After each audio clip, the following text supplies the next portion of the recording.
히브리서 제10장 19절에서 25절 364페이지입니다. 찾으신 줄 알고 봉독하겠습니다. 그러므로 형제들아, 우리가 예수의 피를 힘입어 성소에 들어갈 담력을 얻었나니 그 길은 우리를 위하여 휘장 가운데 열어놓으신 새로운 살 길이요, 휘장은 곧 그의 육체니라. 또 하나님의 집 다스리는 큰 제사장이 계심에 우리가 마음의 뿌림을 받아 악한 양심으로부터 벗어나고 몸은 맑은 물로 씻음을 받았으니 참 마음과 온전한 믿음으로 하나님께 나아가자. 또 약속하신 이는 미쁘시니 우리가 믿는 도리의 소망을 움직이지 말며 굳게 잡고 서로 돌아보아 사랑과 선행을 격려하며 모이기를 피하는 어떤 사람들의 습관과 같이 하지 말고 오직 권하여 그날이 가까움을 볼수록 더욱 그리하자. 아멘. 아멘. 귀한 주일에 이렇게 만나 뵙게 돼서 정말로 반갑고 또 여러분들을 진심으로 사랑합니다.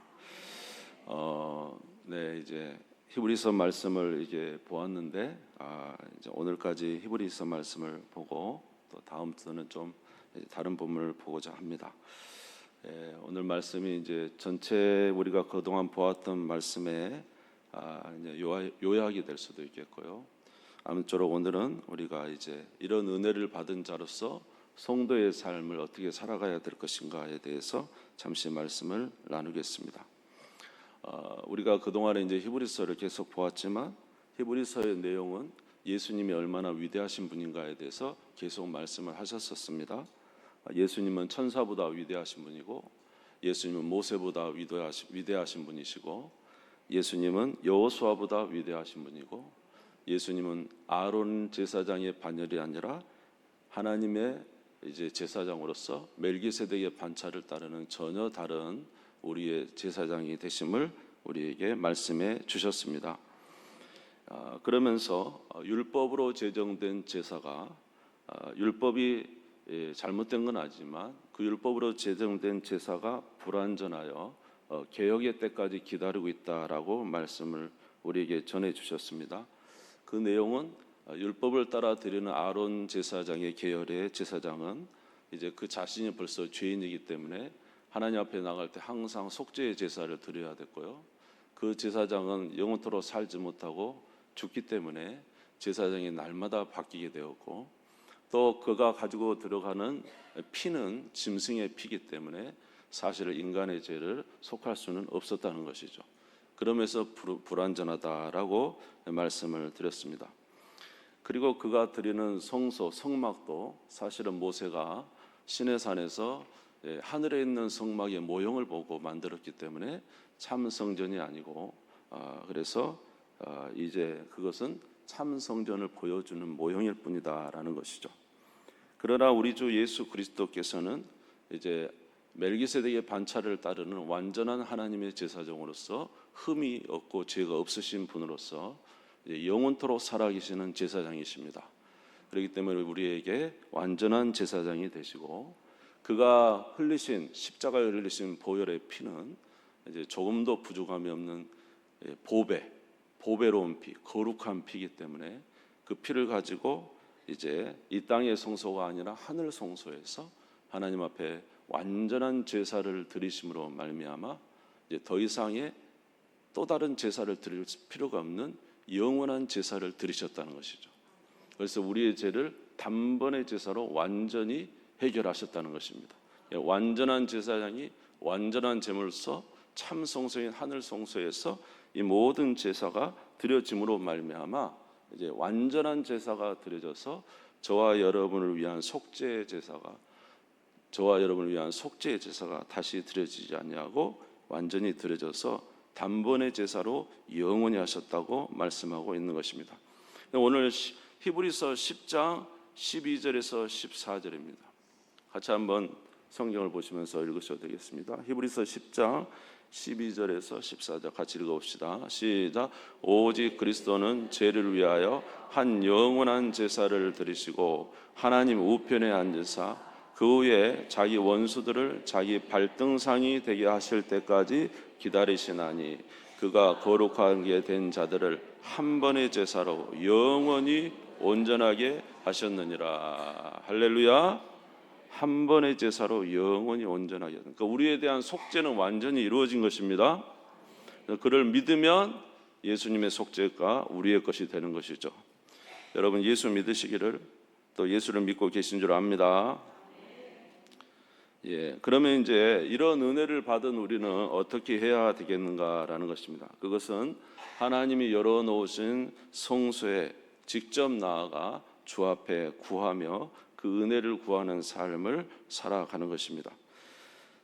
오늘 히브리서 10장 19절에서 20절입니다. 그러므로 형제들아 우리가 예수의 피를 힘입어 성소에 들어갈 담력을 얻었나니 그 길은 우리를 위하여 휘장 가운데 열어놓으신 새로운 살 길이요 휘장은 곧 그의 육체니라. 그러니까 옛날에 구약 성소에는 성소가 있었고 지성소가 있었고 그 가운데 휘장이 있었는데 예수님께서 다 이루셨다고 십자가에서 숨을 거두실 때 그 성소와 지성소의 휘장이 위에서 아래로 쫙 찢어지면서 누구든지 이제 누구 앞에 나갈 수 있는, 그 지성소에 계시는 하나님 앞에 누구든지 나갈 수가 있는 그런 은혜를 얻게 된 것입니다. 예수 이름으로 나아갈 수가 있는 것이죠. 할렐루야. 이것은 참 보통 은혜가 아니에요. 오늘 이제 이런 말씀을 잠깐 이렇게 제가 보다가 또 듣다가 보니까 심지어 대통령을 만나는데도 격식을 차려야 되고, 대통령을 만나면 순번을 기다려야 되고, 그 뭐 일평생 한번 만날 수 있을까? 상당히 그렇지 않습니까? 근데 여러분 하나님을 날마다 만날 수 있습니다. 날마다 만날 수 있죠? 기도로 만나고, 말씀으로 만나고, 예배로 만나고, 얼마나 놀라운 일입니까 사실은? 전능하신 하나님을 대할 수 있는 거, 이 정말 복된 일이죠. 그러니까 성소의 휘장이 쫙 예수로 인해서 갈라지고 누구든지 누구 이름으로 예수 이름으로 나가면 아버지께서 우리를 만나 주신다.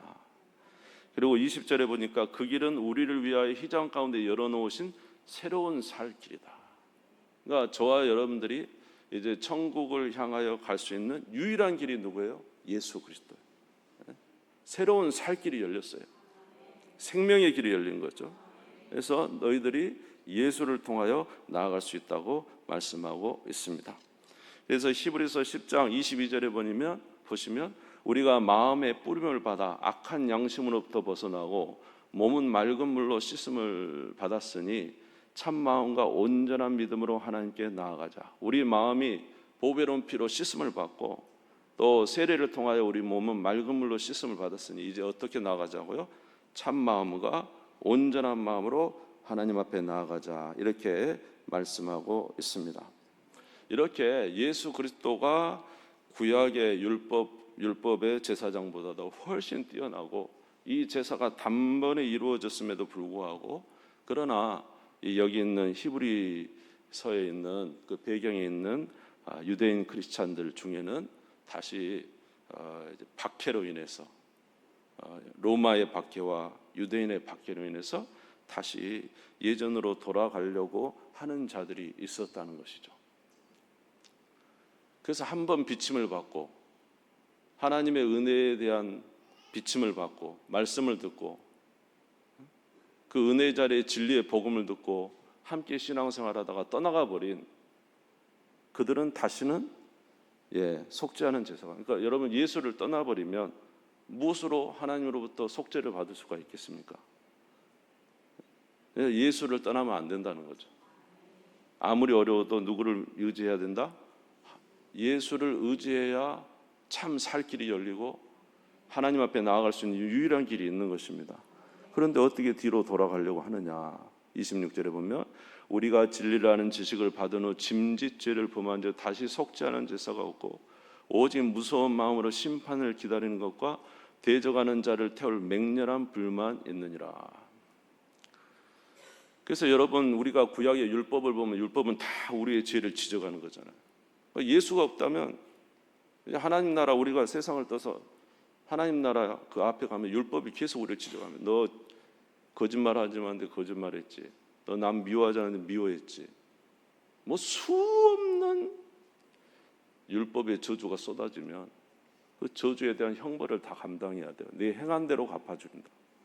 누가 마지막 날에 우리를 그 하나님의 정죄에서 심판에서 구원할 수가 있겠습니까? 유일한 것은 예수 그리스도밖에 없는데. 그런데 그 은혜를 받고 예수 그리스도를 통해서 구원의 은혜를 받는다고 했던 사람들이 이제 환난과 박해가 오니까, 유대인의 핍박이 오니까 다시 돌아간다는 거예요. 그러면 그 진노가 얼마나 크겠느냐, 이렇게 말씀을 하신 거죠. 우리 28절부터, 히브리서 10장 28절부터 31절까지 한번 같이 읽겠습니다. 시작. 모세의 법을 폐한 자도 두세 증인으로 말미암아 불쌍히 여김을 받지 못하고 죽었거든 하물며 하나님의 아들을 짓밟고 자기를 거룩하게 한 언약의 피를 부정한 것으로 여기고 은혜의 성령을 욕되게 하는 자가 당연히 받을 형벌은 얼마나 더 무겁겠느냐. 너희는 생각하라. 원수 갚는 것이 내게 있으니 내가 갚으리라고 하시고 또다시 주께서 그 백성을 심판하리라 말씀하신 것을 우리가 아노니 살아계신 하나님의 손에 빠져 들어가는 것이 무서울진저. 아멘. 그러니까 여기 보면은 구약의 모세 율법을 어겨도 율법이 막 정죄를 하면 막 하나님의 진노가 즉시 구약에는 막 임하는데, 그 이제 짐승의 피로 인해서 하나님이 잠깐 그것을 유보하고 있었을 뿐이잖아요. 그런데 예수 그리스도를 통해서 완전한 구원의 은혜를 주셨는데 그 아들을 믿지 않아요. 아들을 짓밟고 29절에 보시면 자기를 거룩하게 한 언약의 피를 부정하고 예수님의 보배로운 피를 부정해버리고 안 믿는 거죠. 은혜의 성령을 욕되게, 성령께서 감동하는 그 은혜를 부정해버리면 도대체 어떻게 하나님의 진노에서, 하나님의 심판에서 벗어날 수 있겠느냐. 그러니까 성령을 회방하는 죄라는 말이 있는데, 성령을 회방한다는 것은 뭐냐면 우리를 예수 믿게 하시는 분이 누구예요? 우리를 예수 믿게 하시는 분이 성령님이잖아요. 그런데 성령을 거절하는 거예요. 성령의 역사를. 어떻게 구원을 받기? 예수 못 믿는 거죠. 예수 못 믿으면 그 사람은 이제 구원에 이를 수 없고 심판에 이를 수밖에 없는 거예요. 그러니까 구약의 율법을 어겼어도 그렇게 엄청난 심판을 받는데, 하나님이 자기 아들을 이 땅에 우리를 대신해서 보내셔가지고 우리를 위해서 십자가에 그 피를 흘린 모든 고난을 당하시고, 그리고 이제 죽으셔서, 그래서 우리를 구원하신 이 하나님의 하나님의 그 아들을 보내신 그 사랑과 그 아들이 우리를 위해서 십자가에 고난 받으신 그것을 멸시해버리고 믿지 않는다면 도대체 하나님의 심판은, 그 하나님이 얼마나 진노하시겠습니까? 여러분들이 여러분의 아들을 누군가를 위해서 이렇게 희생했는데 그 사람이 나 몰라요 이러면 어떻게 되겠습니까? 분노가 일어나는 거죠. 하나님의 심판에서 어떻게 구원을 받겠느냐, 오늘 말씀하시는 거예요. 사랑하는 성도 여러분, 예수 믿지 아니하면 하나님께서 분노하십니다. 하나님의 진노가 어마어마한 거죠. 내 아들을 빼앗긴 자식을 빼앗긴 새끼를 빼앗긴 암콩 같은 것이죠. 그리고 율법의 저주가 그에게 계속 임하게 되는 거예요. 그러니까 이게 예수를 믿는 것에서 돌이킨다는 것은 어마어마한 하나님의 진노로 받으려고 돌아가는 건데, 그렇게 해서는 안 된다는 것입니다.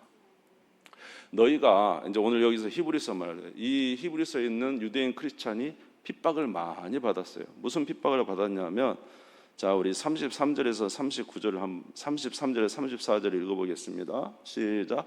혹은 비방과 환난으로서 사람에게 구경거리가 되고 혹은 이런 형편에 있는 자들을 사귀는 자가 되었으니 너희가 갇힌 자를 동정하고 너희 소유를 빼앗기는 것도 기쁘게 당한 것은 더 낫고 영구한 소유가 있는 줄 알미라.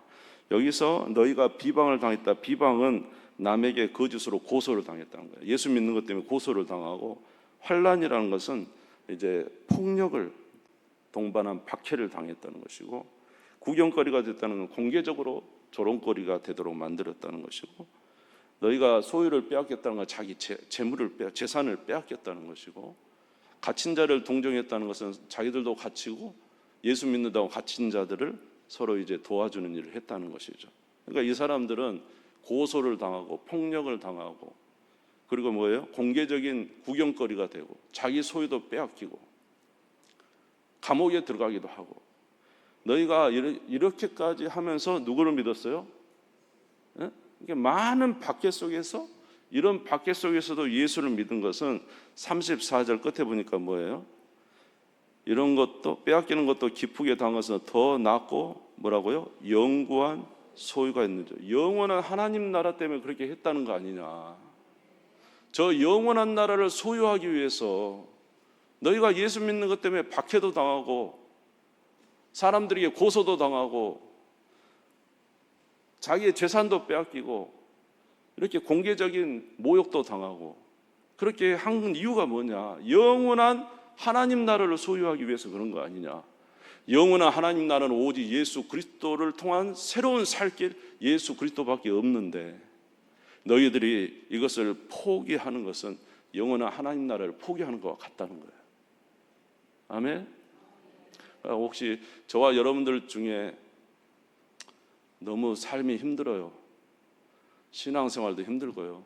요새는 교회 가는 사람도 별로 없고요. 내 삶이 얼마나 힘드는데 예수 믿으라고 하십니까? 요새는 뭐 교회 가는 사람이 뭐 얼마나 있습니까? 그러면서 현 시대를 탓하며, 나의 현재 생활의 어려움을 탓하면서 우리는 예수 믿는 일을 등한히 하려고 한다 이 말이에요. 근데 그거는 어디 가려고 하는 사람이, 천국 가려고 하는 사람이 가지 않고 멈춰버린 것 같아요. 여러분, 이스라엘 백성들이 애굽을 탈출해서 어디를 향해 갑니까? 가나안 땅을 향해서 가죠. 가다가 어떻게 해요? 너무너무 힘들잖아요. 광야길, 먹을 것도 없고 물도 없고,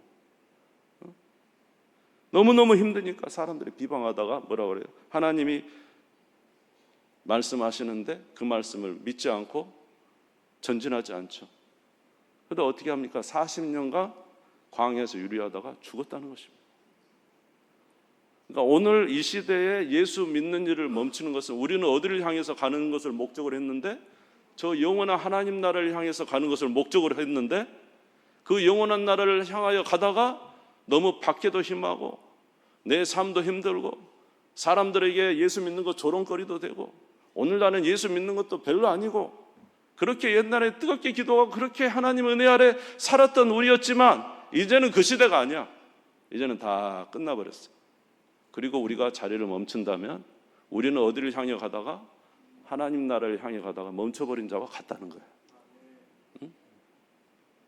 그리고 이제 구원은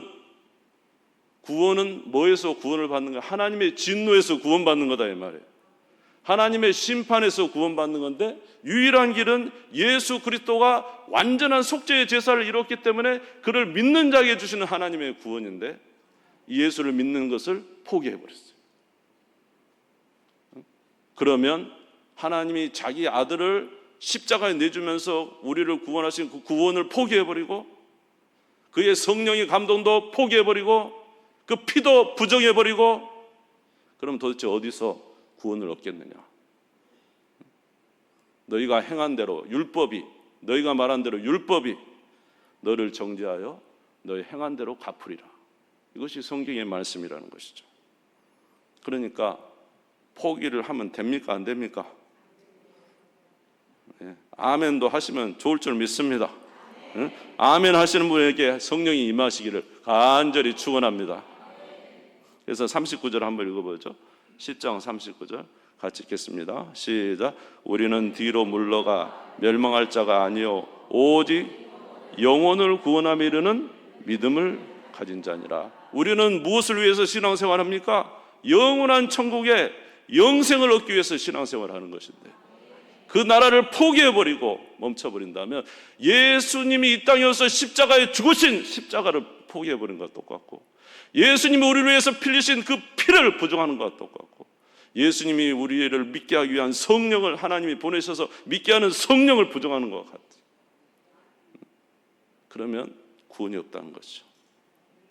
사랑하는 성도 여러분, 그러므로 우리가 끝까지 인내하여 예수 믿는 자가 되시기를 바라고 영원한 하나님 나라를 소망하여 나아가는 우리 모두가 되시기를 주의 이름으로 축원합니다. 그래서 35절, 36절을 읽어보겠습니다. 시작. 그러므로 너희 담대함을 버리지 말라. 이것이 큰 상을 얻게 하느니라. 너희에게 인내가 필요하면 너희가 하나님의 뜻을 행한 후에 약속하신 것을 받기 위함이라. 37절, 38절 읽겠습니다. 시작. 잠깐 후면 오실 이가 오시리니 지체하지 아니하시리라. 나의 의인은 믿음으로 말미암아 살리라. 또한 뒤로 물러가면 내 마음이 그를 기뻐하지 아니하리라 하셨느니라. 할렐루야. 나의 의인은 무엇으로 말미암아 살리라? 믿음으로 말미암아 살리라. 이 내용이 어떤 내용인지 아시죠? 하박국이 하나님께 물어봅니다. 하나님, 저 바벨론이 유다를 이렇게 하나님이 그 막대기로 하셔가지고 유다를 치셔서 유다가 이제 바벨론에 망하게 됐는데, 하나님, 바벨론이 얼마나 악한 나라인데 그래도 좀 난 유다를 어떻게 악한 나라가 더 선한 나라를 치십니까? 치게 하십니까? 이것이 하나님의 공의와 정의에 맞습니까? 그래서 이제 하박국이 하나님 앞에 고개를 뻣뻣이 들고 하나님께 따집니다. 그때 하나님이 하시는 말씀이 내가 네 말대로 바벨론도 반드시 심판하리라. 유다도 심판하지만 누구도 심판하리라? 바벨론 내가 반드시 심판하리라. 그러면 그때가 언제입니까? 오직 의인은 믿음으로 말미암아 살리라. 하나님이 반드시 심판하지만 언제인지 때는 몰라요. 그 제자들이 예수님이 이야기하시잖아요. 예수님, 하나님 나라를 이루실 때가 이때입니까? 때와 기한은 너희에게 소속된 것이 아니고 오직 성령이 너희에게 임하시면 너희가 권능을 받고 예루살렘과 온 유대와 사마리아 땅끝까지 이르러 내 증인이 되리라. 때와 시기는 너희가 관여할 바가 아니다. 때와 시기는 누가 하신다? 주님이 하신다. 여러분, 주님이 다시 오실 줄 믿습니다. 그때까지 우리는 신앙을 지켜야 돼요. 신앙을 지켜야 된다고. 뒤로 물러가면 주님이 기뻐하시지 않냐. 오직 의인은 무엇으로 말미암아 산다? 믿음으로 말미암아 산다. 하박국은요, 지금 유다의 나라가 완전히 바벨론에 초토화된단 말이에요. 바벨론에 와서 어마어마하게 잔인하게 유다를 친단 말이에요. 그래도 무엇을 가지고 살아라? 오직 의인은 믿음으로 말미암아 살아라, 이 말이에요. 그런데 우리는 지금 여기 히브리서에 나오는 사람들처럼 비방을 받습니까? 환난을 받습니까? 사람들에게 조롱을 받습니까? 감옥에를 들어갑니까? 그런 것도 없고 훨씬 자유롭다, 이 말이에요. 나라가 망해서 온통 나라가 다 그런 상태가 있습니다. 그것도 아니었잖아요. 그렇게 어려운 상황에도 믿음을 지키라고 하는데 오늘 우리는 그에 비하면 얼마나 훨씬 더 자유스럽습니까? 그런데 우리가 그런 신앙을 버리려고 그래요. 그래서는 안 된다는 거죠. 사랑하는 성도 여러분, 우리 신앙과 믿음을 잘 지키는 인내하는 신앙 가지시기를 주의 이름으로 축원합니다. 자, 그러면 이제 우리가 또 어떻게 해야 되는가 다시 한번 이제 한마디 말씀만 다시 보도록 하겠습니다. 23절부터 25절을 읽겠습니다. 23절에서 25절입니다. 시작. 또 약속하신 이는 미쁘시니 우리가 믿는 도리의 소망을 움직이지 말며 굳게 잡고 서로 돌아봐 사랑과 선행을 격려하며 모이기를 피하는 어떤 사람들의 습관과 같이 하지 말고 오직 권하여 그날이 가까움을 볼수록 더욱 그리하자. 아멘. 여러분, 믿음이 있는 사람은 뭐가 생길까요? 하늘나라 소망이 생깁니다. 소망이 생긴 사람은 무엇을 하고 살까요? 이 땅에 사랑하며 삽니다. 그것이 하나님 뜻이니까. 그러니까 저와 여러분에게 먼저 뭐가 있어요? 믿음이 있어요. 믿음이. 그래서 히브리서 기자가 지금 이 마음을 돌이켜서 다시 유대교로 하려는 그 사람들한테 뭐라고 했냐면 너희들은 게으르다라고 했어요. 게으르지 말고 부지런함을 품고 누구를 사모하고 하나님을 사모하고 말씀을 사모하고 신앙이 더 열심 내라, 이 말. 신앙이 더 열심 내서 뭐가 생겼을 때? 믿음이 생겼을 때 뭐가 생겨요? 하늘나라 소망이 생기죠. 하늘나라 소망이 생긴 사람이 이 땅에 뭐하고 살 수 있을까요? 사랑하며 살 수 있는 거죠. 근데 가장 큰 문제는 믿음이 없는 거예요. 믿음이 점점 약해지는 거예요. 다른 말로 말하면 진리를 가까이 하고 하나님의 말씀을 가까이 하는 게 점점 약해지는 거예요. 세상의 것에는 너무너무 예민하고 우리의 잘 되는 것에는 그렇게 예민하면서 하나님의 진리에 대해서는 찾아가려고 하지 않습니다. 그러니까 믿음이 무너지니까 뭐가 무너져요? 소망이 무너지고, 소망이 무너지니까 뭐가 무너져요? 사랑이 무너집니다. 그래서 어떻게 알았냐면 23절에 보니까 약속하신 이는 미쁘시니 우리가 뭐라고요? 믿는 도리에 소망을 움직이며 말며 굳게 잡아라. 믿음을 가져라. 아멘. 그 믿음 안에 소망을 갖고 그 다음에 어떻게 하라고요? 서로 돌아봐 뭐라고요? 사랑과 선행을 격려하라. 믿음이 갖는 자가 서로 사랑할 수도 있습니다. 여러분 믿음에 대하여 관심을 많이 가지시고 하나님의 진리의 말씀으로 믿음 충만하시기를 주의 이름으로 축원합니다. 자, 그 다음에 25절에 뭐라 그랬죠? 모이기를 패하는 어떤 사람들의 습관과 같이 하지 말고 오직 권하여 그날이 가까운 것으로 더욱 그리하라. 뭘 패하지 마라? 모이기를, 그것을 패하지 말고 항상 뭐에 힘쓰라? 모이기를 힘쓰라. 여러분 우리가 모여야 됩니다. 사랑하는 성도 여러분, 여러분 주보의 구역 보고서를 한번 보세요. 여러분 주보의 구역 보고서 한번 봐보세요. 우리 교회 지금 이 모임이 잘 되고 있는가? 여러분 모이기를 피하려고 하면요 교회 큰일 납니다. 여러분 모이기를 피하면 안 돼요. 더욱 힘써 모여야 됩니다. 따라서 해봅시다. 모이기를 피하지 말고 힘써 모이자. 여러분 어디서 우리가 저와 여러분이 은혜를 얻겠습니까? 여러분 같은 성도끼리 얼굴을 대면해 봐야 되지 않겠어요? 날마다 밖에서 세상의 것은 늘 대면하고 이제 마귀가 소나기에다가 스마트폰 줘가지고 사람하고 대화도 못하게 만들어놨어. 그럼 우리가 어디서 영적인 만남을 가지겠어요? 성도 간에 만나지 않고는 영적인 교제가 이루어질 수 없다니까요. 예배를 드리려고 노력해야 하나님의 말씀이 들리고 예수의 단어가 들리고 영생이 들리죠. 예배 드리려고 하지 않고 성도들 간에 모이려고 하지 않고 그거 하지 맙시다. 그러면 모이기를 패하면 어디서 우리가 영적인 것을 누릴 수가 있겠어요? 성도 간의 교제가 든든해야 돼요. 여러분 이 땅의 구원의 유일한 기관은 교회밖에 없어요. 교회만이 유일하게 우리를 구원할 수 있는 기관이라는 거예요, 세상에서. 그런데 그 교회의 모임을 폐하면 안 돼요. 여러분 모이세요. 그리고 그 모임도 교회에서 좀 갖지 말고 집으로 가라니까. 집으로. 너희는 가서 복음을 전하라 했지. 너희는 교회에 모여서 그렇지 않았잖아요. 가서 복음을 전하라. 각 가정으로 가셔서 예배 드리시고. 이해가 되십니까? 자, 그래서 우리는 항상 모이기에 힘써야 되고 예배 드리기에 힘써야 되고, 그래야 하나님의 영적 은혜가 우리에게 이제 있게 돼서 우리가 저 천국 가는 길을 멈추지 않고 함께 갈 수가 있는 거예요. 아멘. 그렇게 우리 주님 앞에 우리 신앙생활하는 우리 모든 성도님들 다 되시기를 주님의 이름으로 축원합니다. 우리 주님 세움 우리 다 같이 잠시 기도합시다. 하나님, 오늘 히브리서에서 말하기를 너희가 어찌하여 하나님 나라 가다가 멈추었느냐?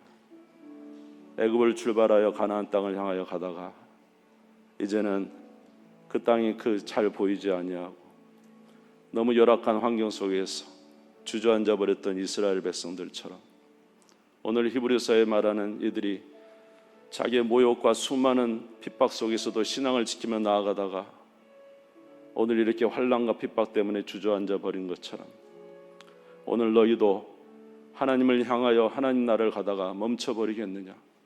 예수의 피를 헐값으로 팔겠느냐? 너희에게 감동해 준 성령을 부인하겠느냐? 너를 위하여 흘린 예수의 피가 그렇게 가치 없는 것인가? 오늘 우리에게 주님이 말씀하십니다. 우리는 뒤로 물러갈 자가 아니라 영혼을 구원함에 이르는 믿음을 가진 자라고 말씀하여 주셨사오니 하나님 우리를 도와주시옵소서.